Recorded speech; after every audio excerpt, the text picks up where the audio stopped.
All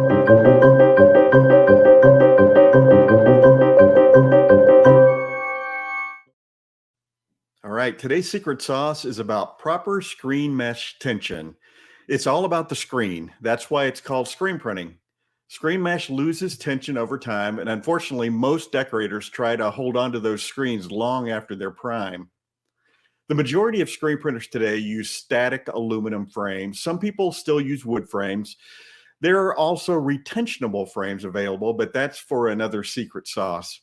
Proper tension is applicable to any type of screen frame. So let's start with the basics.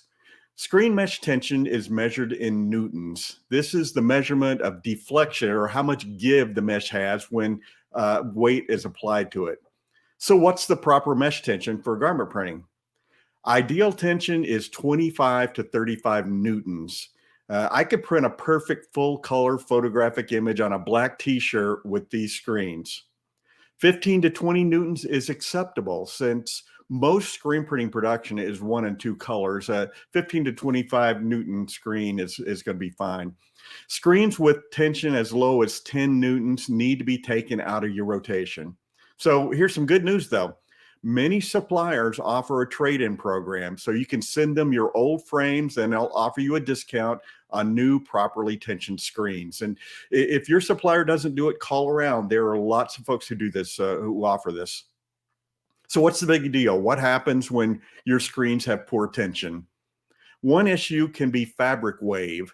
Just like when you put new sheets on your bed and you smooth out the wrinkles, your screen mesh can get a wave of fabric from the pressure of the squeegee when you're pulling or pushing the squeegee. That means when that squeegee goes across the image, you could get a smear at the edge of the image. That there's ink in that wave of fabric and it has no place to go. So it causes a little smear in the image.